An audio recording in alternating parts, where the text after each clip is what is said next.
Your philosophy of life it's kind of like the remainder of all of your giant sets of global beliefs.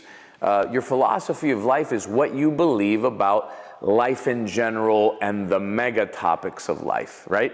I mean, the mega topics of life are the world, the universe. What do you believe about the world?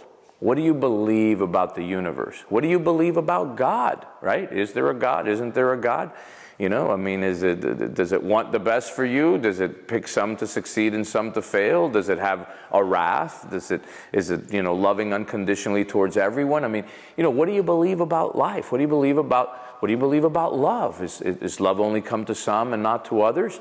What do you believe about success? How do you become successful? Do you believe that there's universal principles that lead to success 100% of the time if you apply them? Do you believe that success is just a random thing that comes about to the lucky people? I mean, what do you think about success? How do you attain success? Okay, can everyone attain success? What do you think about money? What do you believe about money? Is money good? Is it bad? Is money the root of all evil? Are all rich people going to hell? Does everybody with money lead a miserable life because their friends are just jealous and trying to use them only for their money? Okay, will your kids be on drugs if you have a lot of money? Or can you do good things if you have a lot of money? What determines, you know, is money just a measure of value? What is money, right? And what about people? What do you think about people? Are people just out to get you, trying to screw you, get the most they can out of you? Or are people basically good and loving? I mean, do people do the best that they can at every moment in time according to their level of awareness, which is my belief? I mean, so what do you think about people? What do you believe about, you know, all those big, giant areas, right? And then, depending on what industry you're in, what do you think about your industry? What do you think about getting ahead in your industry? What do you think about what it takes to succeed or get to the top in your industry? I mean, is it dog eat dog, or is it, you know, he who gives the most gets the most? I mean, you know, what is it? So philosophy of life really is your beliefs about all the key, huge, massive areas of life.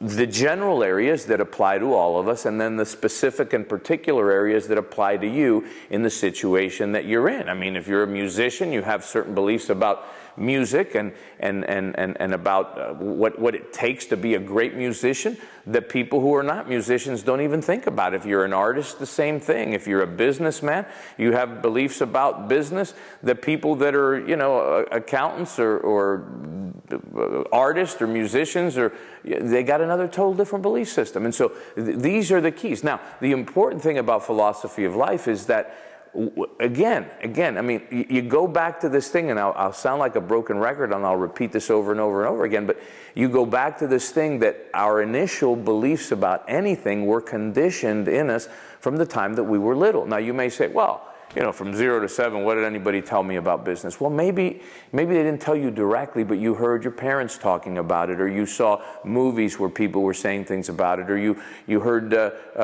you know, people at church, or people at the grocery store, or you heard beliefs about money, or you experienced lacks or shortages of money in your parents' situation. I mean, you're absorbing all the time. And whatever that foundation was from 0 to 7, it set the tone for stuff that happened later, right? So if from 0 to 7 you lived in a house that struggled, in a household your parents struggled for money, they didn't have a lot of money, and then all of a sudden, you know, later on in life, in your adolescent years, teenage years, you start hearing things about business by people, because now you're paying attention. You start hearing things, and you start hearing that, you know, the rich get richer by taking advantage of the poor, and that you got to work really, really, really hard to get ahead and sacrifice everything, and you saw that your parents did, right?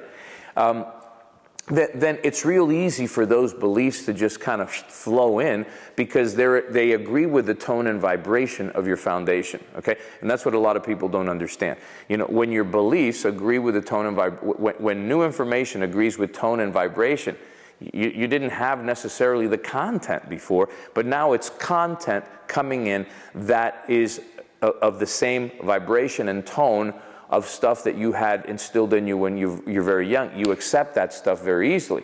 When it's a different tone and vibration than what you had instilled in you, you accept it much more difficultly. Now, here's the interesting thing. If you had a negative tone and vibration early on and you hear something that's positive tone and vibration, even though you want to believe it, you don't, because it's a different tone and vibration than what you've had instilled in you, right? And when you have a positive tone and vibration instilled when you were young, when you have negative stuff come at you when you're older, you reject that, okay? And so, you know, the philosophy of life and understanding the one that you currently have, and then determining on purpose which one you should have. And again, we go back to, see, this all ties together. You go back to designing your life on purpose, and you say, well, what is it that I desire? What do I want? What is my point B? What's my ideal life gonna be like?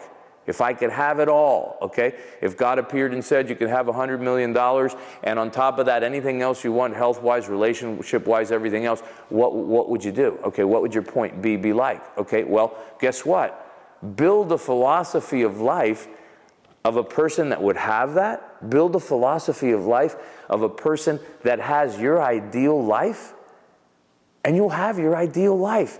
God has literally done that. He has said, son or daughter, you are my creation, made in my image and likeness, and you can have whatever you want. Everything I have is yours. It's the prodigal son, you know. Son, I am always with you, and all I have is thine. Okay? All I have is thine. Everything I have is yours. That means you can have anything. Okay? So, all you've got to do to get it is adopt the belief system and the mindset of the person who does have it. And once you do that, you'll have anything you want. That's philosophy of life.